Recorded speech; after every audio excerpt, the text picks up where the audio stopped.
Baylor women's basketball did announce who they're going to play in their conference slate: home and away, at home only, on the road only.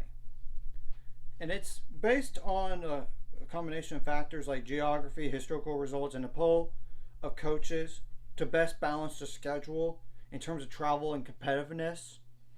So, and we don't know what day they're going to play on, like in terms of like what day it is and what day of the week or the time, but that's going to be released at a different date.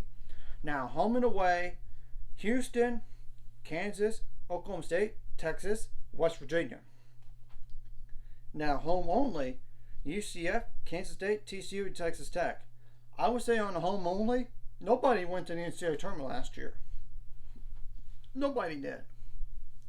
Now, the away only: BYU, Cincinnati, Iowa State, and Oklahoma.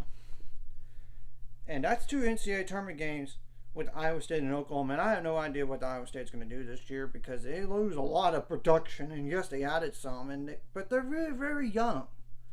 And Oklahoma lost 3 starters. And yes, they added some players, but I don't know how good they're going to be.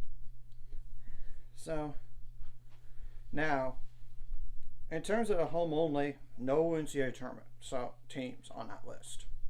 Now, home and away: Houston was good in the American last year, but they didn't make the NCAA tournament. They didn't. Now, Kansas, Oklahoma State, Texas, and West Virginia did. So that's 8 games right there. Technically 10 games if you include, 8 games both home and away against those teams as NCAA tournament games. And you play 2 more teams that made the NCAA tournament last year, so that's only 10 games out of 18 that you're going to play against the NCAA tournament teams from a year ago. Because remember, UCF, Kansas State, TCU, Texas Tech, BYU, Cincinnati, and Houston did not make the NCAA tournament last year. And it's kind of interesting that we're going to have to play Oklahoma on the road for one last time. I wish we would have got them at home, especially after last year. Because remember, we beat them at their place. And we almost beat them at home last year.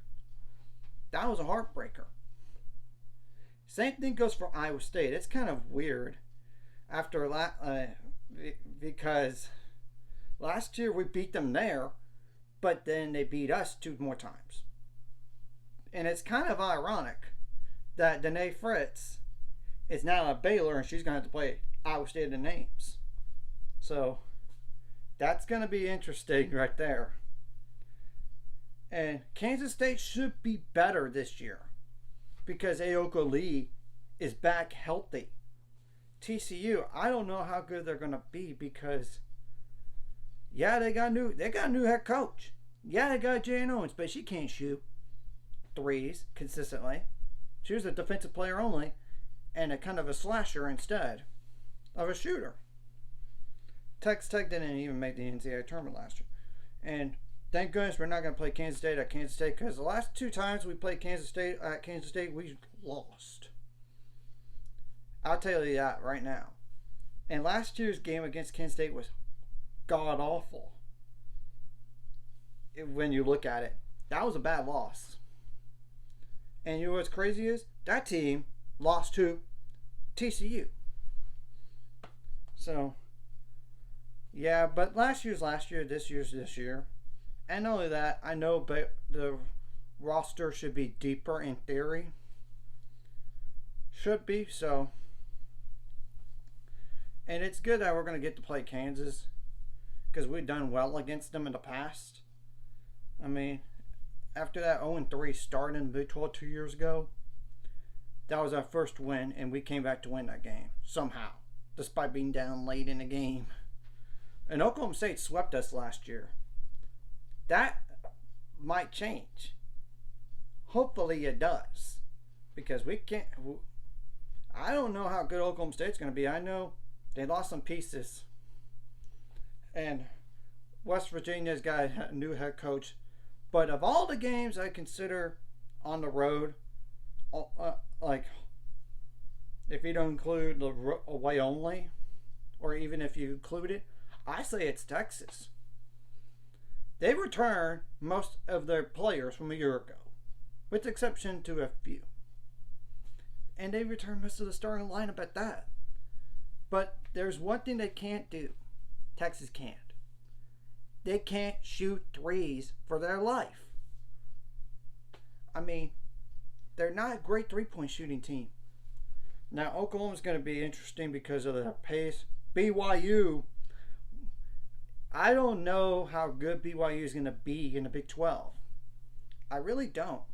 With the second-year head coach, and you got to play at their place in altitude. Whew. So we're going to literally go from one coast, just to BYU on the road, and we got to go to the extreme to West Virginia as well. At least Cincinnati is somewhat close. I was not terribly close, but you know what I'm saying. It's not as far as West Virginia, or not as far as BYU.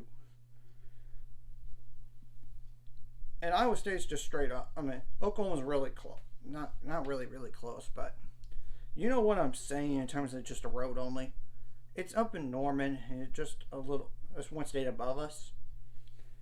And Iowa State's just above us, somewhat. So you get what I mean. And it's just interesting that we didn't play TCU both home and away. It's very, very interesting. I would have thought maybe we would have played home and away against them. But I think they just wanted to balance the schedule, like it said, in terms of like travel and competitiveness.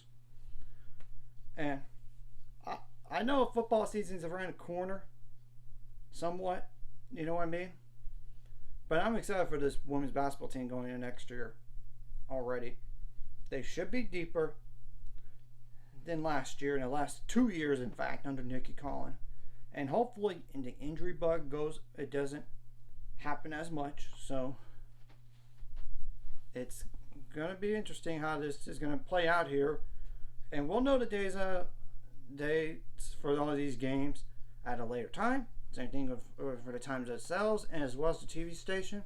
And you got to know the rest of your non-conference slate. So anyways, if you like this content, like and subscribe, and see you guys later. 5 subscribers, we're on the road to it. Let's go.